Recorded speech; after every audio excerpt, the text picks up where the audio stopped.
রাধে রাধে, কেমন আছো তোমরা? আমি টুম্পা, দ্য কুন্ডু ফ্যামিলি চ্যানেলের আরেকটি নতুন ভিডিওতে তোমাদের সবাইকে স্বাগত জানাই। বৃহস্পতিবার, এখন সকাল 7টা। আমি এই চিনির মধ্যে 4টে এলাইচি দিলাম। এবার এটাকে ভালো করে মিক্সি করে নিয়েছি। এতে করে এলাইচির যে একটা সুন্দর গন্ধ আছে সেটা চিনির সঙ্গে একদম মিশে যাবে। তারপর এটা দিয়ে আমি চা কিংবা কফি তৈরি করে খাই। খুব ঠান্ডা লাগছে, কিন্তু কি হবে, রান্নাঘরে তো ঢুকতেই হবে। প্রিন্সের জন্য টিফিন করতে বসলাম। এই যে নিয়েছি গোটা কয়েক রসুন, একটু আদা, পেঁয়াজ, আর এখানে আছে একটুখানি টমেটো, একটু কাঁচা লঙ্কা নিয়েছি, একটু নিলাম কাঁচা বাদাম, আর একটু ওই ভাজা ছোলার ডাল। এইগুলো সব কিছু মিলে একটা দারুণ চাটনি তৈরি হয়।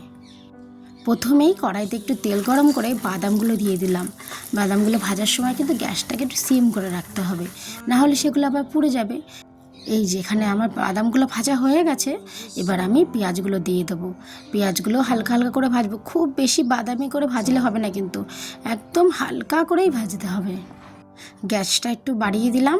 পেঁয়াজ একটু ভাজা ভাজা হয়ে গেলে তারপর এবার দিয়ে দেবো টমেটো, আর টমেটোটাও পেঁয়াজের সঙ্গে একটু ভাজা ভাজা করে নেব। তারপরে বাকি মশলাগুলো দেবো, যেমন এই আদা আর রসুনগুলো।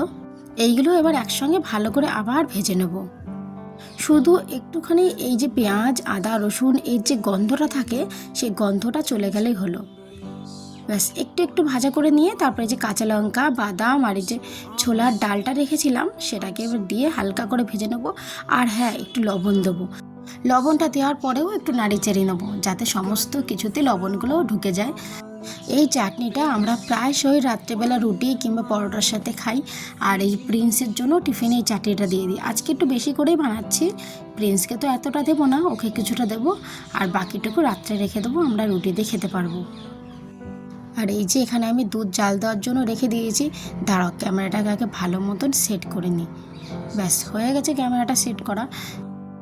এদিকে বাদাম আর টমেটো যে চাটনিটা করেছিলাম সেটাও প্রায় হয়ে গেছে। এবার এটাকে একটু ঠান্ডা করে তারপরে মিক্সি করতে হবে। চিনি আর এলাইচিতে যে পেস্টটা বানালাম সেখান থেকে 1 চামচ এখানে দিলাম।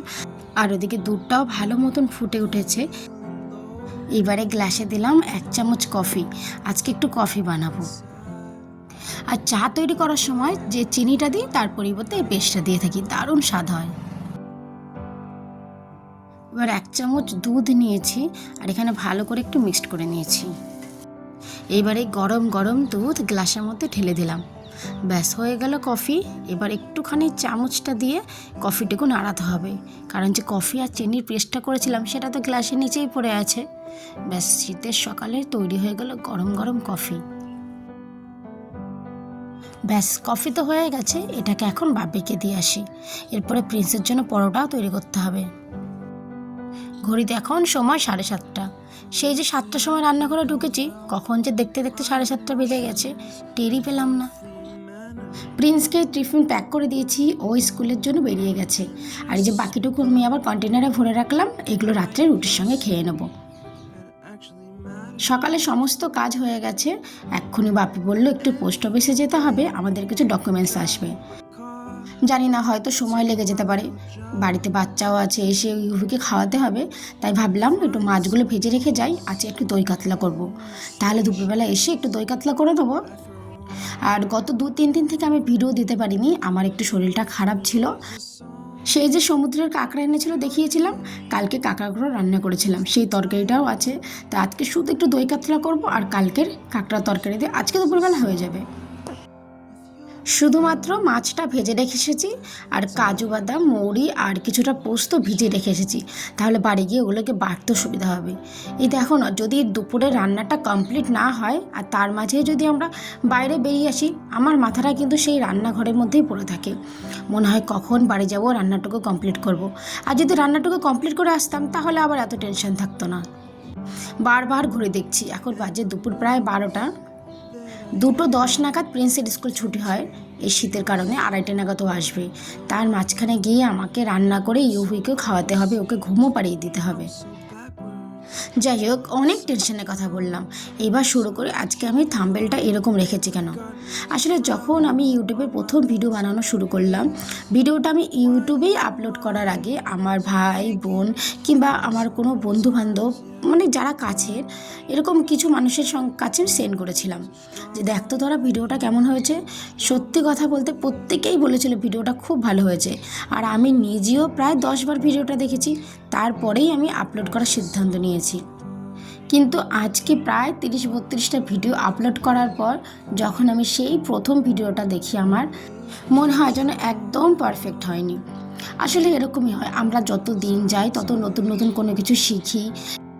যেমন এই আর কি, ক্যামেরা সেট আপটা কীভাবে রাখবো, কিংবা ভয়েস ওভারটা কীভাবে দেবো, কিংবা কতটুকু দেখাবো, কতটুকু কাট করব, প্রতিদিনই আমি নতুন নতুন কিছু শিখছি।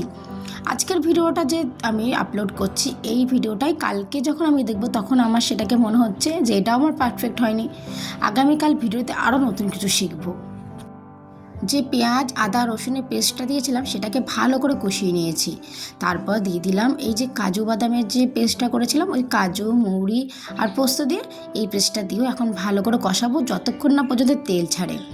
আমার দিদিমা বলতো যে কোনো কিছু রান্নার সময় যতক্ষণ না দেখবি তেলটা উপরে ভাসছে ততক্ষণ জানবি সেটা কষানো হয়নি। তখন ছিলাম আমি খুব ছোট, কথার মানেই বুঝতাম না। আচ্ছা, তোমাদের মনে একটা প্রশ্ন জাগতেই পারে যে দিদিমা মানে কি? অনেকেই তোমরা জানো মায়ের মাকে দিদিমা বলা হয়, কেউ কেউ দিদা বলো, তবে আমরা দিদিমা বলতাম। আমার দিদিমা আজ আমাদের মাঝে নেই, তবে দিদিমার কাছে আমি অনেক রান্না শিখেছিলাম। দিদিমার কাছে যখন যেতাম পুজোর ছুটিতে কিংবা গরমের ছুটিতে, তখন আমি খুব ছোট ছিলাম। দিদিমা রান্নার সময় অনেক কিছু বলতো, কিন্তু তখন তো অতটা বুঝতে পারতাম না, যেহেতু রান্নার কিছুই জানতাম না। কিন্তু এই যে এখন যে ধীরে ধীরে একটু আধটু রান্না করি, এখন সেই দিদিমার কথাগুলো মনে পড়ে। তখনই তাই বুঝতে পারি সেগুলো দিদিমার ছিল একদম ছোট ছোট টিপস। কাজু পোস্ত আর মৌরির বাটাটা দিয়ে কষানোর পরে তারপর একটুখানি টক দইও দিয়ে দিয়েছিলাম।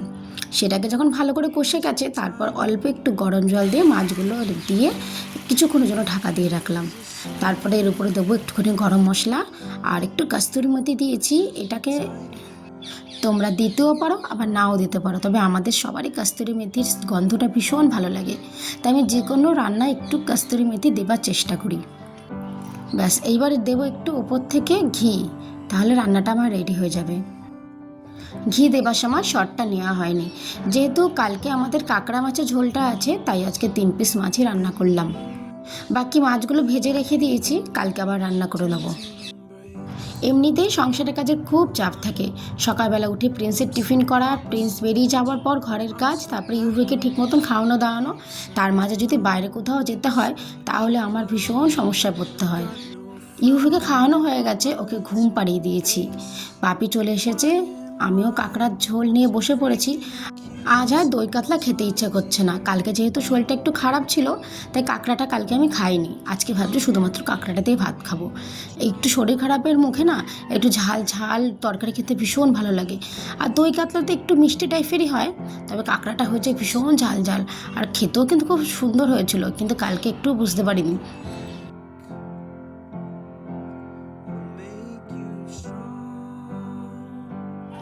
ব্যাস, আজকে অনেক কথা বলে ফেললাম। আজকের জন্য এতটুকু। আবার নিয়ে আসবো অন্য কোনো ভিডিও গল্পের মাধ্যমে।